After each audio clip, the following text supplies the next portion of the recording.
कोष्ठबद्धता बा झाड़ा सफा न हेबा। आज आम आलोचना करबा कोष्ठबद्धता बा झाड़ा सफा न हेबा विषय। यार कारण एवं लक्षण सबू कौन अटे, कौन खाइबा हितकर एवं केउं खाद्य खाइबाकू बारण करा जायछि, एथिपाई योगासन कौन करा जिवो, आकुप्रेशर चिकित्सा कौन रही, आयुर्वेदिक और घरोई उपचार कौन करा जाय परिबो, एही सबु विषय जानिया पई भिडियोटी को शेष पर्यंत देखंतु। जदि एही संबंधी आपणकर किछि मतामत रही बा किछि स्वास्थ्यभित्तिक समस्या रही, तेबे कमेंट बॉक्स रे ए विषय लिखंतु बा आपणकर कांटेक्ट नंबर दियंतु, जहा फल ए विषय आपन सहित आगको जोगाजोग करा जाय परिबो। कोष्ठबद्धता बा झाड़ा सफा न हेबार कारण, आवश्यकता अनुसार पानी न पीवा द्वारा कोष्ठबद्धता होता है बा झाड़ा सफा होई न थाए। बहु परिमाण रे खाइबा, बारंबार खाइबा, भोक न हेबा पूर्वरु खाइबा, यह द्वारा कोष्ठबद्धता होता है बा झाड़ा सफा होई न थाए। अत्यधिक मसलायुक्त खाद्य खाइबा, तेल भाजी, चाट एवं फास्ट फूड खाइबा द्वारा कोष्ठबद्धता होता है बा झाड़ा सफा होई न थाए। बेसी परिमाण रे चा एवं कॉफी पीवा द्वारा कोष्ठबद्धता होता है बा झाड़ा सफा होई न थाए।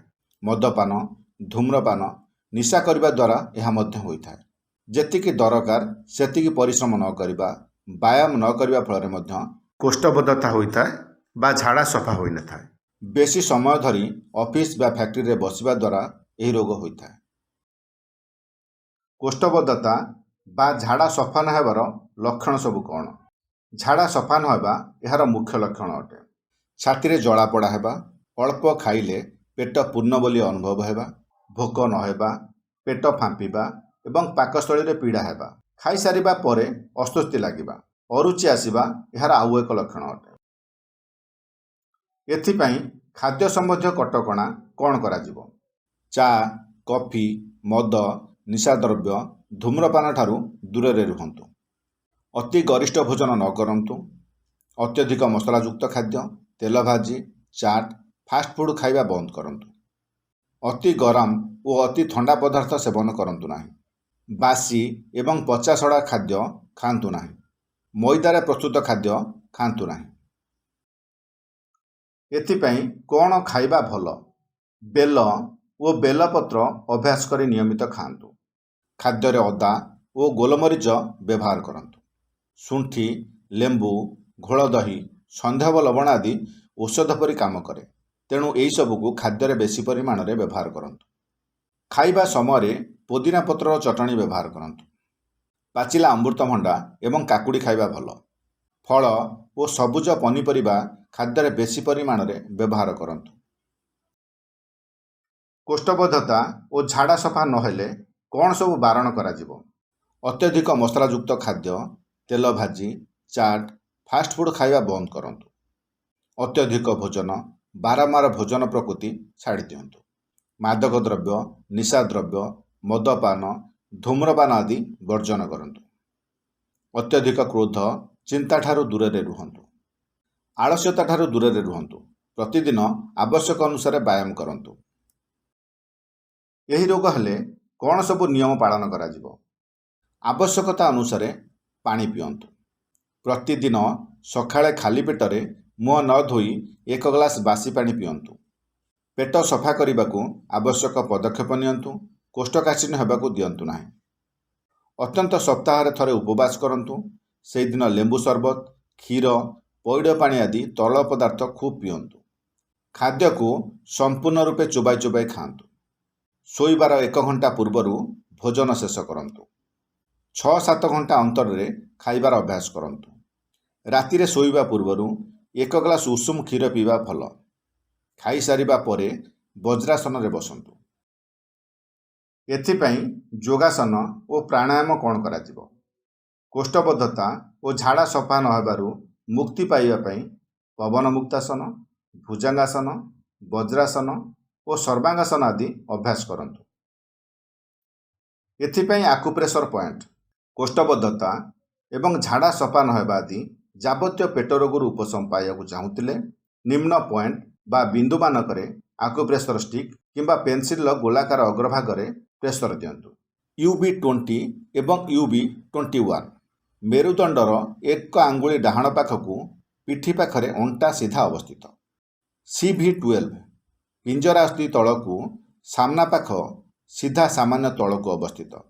P6 ହାତର ମଣିବନ୍ଧ ଉପରକୁ ଭିତର ପାଖରେ 2 ଆଙ୍ଗୁଳି ଉପରକୁ ଅବସ୍ଥିତ। SV6 ବାମ ପାଖ ପିଞ୍ଜରା ଅସ୍ଥିର 2 ଆଙ୍ଗୁଳି ଛାଡ଼ି ଅବସ୍ଥିତ। ST25 ନାଭି ପାଖକୁ 2 ଆଙ୍ଗୁଳି ଛାଡ଼ି ଅବସ୍ଥିତ। ST36 ଆଣ୍ଠୁ ତଳକୁ 1 ଆଙ୍ଗୁଳି ଛାଡ଼ି ଅବସ୍ଥିତ। ଏହିସବୁ ପଏଣ୍ଟରେ ଆକୁପ୍ରେସର ଷ୍ଟିକ୍ କିମ୍ବା ପେନସିଲର ଗୋଲାକାର ଅଗ୍ରଭାଗରେ ପ୍ରେସର ଦେଲେ ଉପଶମ ମିଳିଥାଏ। ଏହାକୁ ବାଦ ଦେଲେ ଆମ ଶରୀରର ସମସ୍ତ ସ୍ନାୟୁ ଏବଂ ଅଙ୍ଗ ପ୍ରତ୍ୟଙ୍ଗର ଆକୁପ୍ରେସର ପଏଣ୍ଟମାନ 2 କାନ, 2 ହାତ ଏବଂ 2 ପାଦରେ ଅବସ୍ଥିତ। ଏଣୁ ସର୍ବଦା 2 ପାଦ, 2 ହାତ ଏବଂ 2 କାନକୁ ରଗଡ଼ନ୍ତୁ, ମାଲିସ କରନ୍ତୁ କିମ୍ବା ପ୍ରେସର ଦିଅନ୍ତୁ। ଏହା ଫଳରେ ଶରୀରରେ ଅନେକ ରୋଗର ଉପଶମ ହୋଇଥାଏ।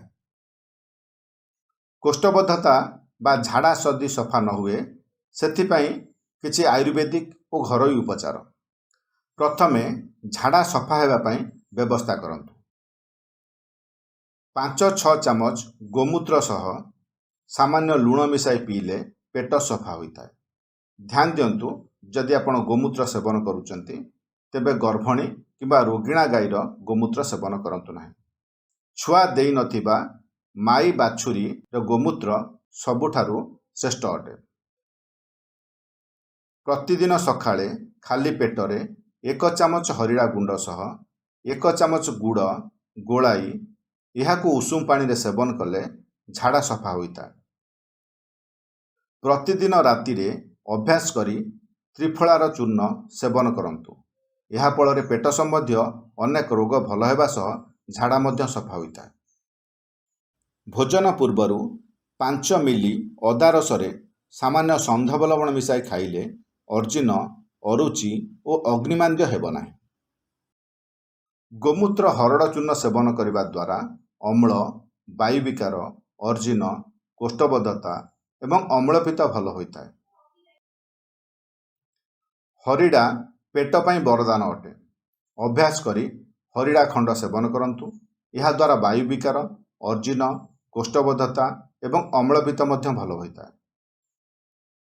ଶୁଣ୍ଠି, ପୋଦିନା ପତ୍ର, ଅଳେଇଚ, ପାନମଧୁରୀ, ଜିରା, ଗୋଲମରିଚ, ଧଣିଆ, ଡାଳିମ୍ବ ଦାନା, ସନ୍ଧବ ଲବଣ, ହେଙ୍ଗୁ, କର୍ପୂର, ଜୁଆଣି, ଲେମ୍ବୁ, କାକୁଡ଼ି, ହରିଡ଼ା ଏବଂ ଅଁଳା ଏହିସବୁ ଜିନିଷ ଔଷଧ ପରି କାମ କରିଥାଏ।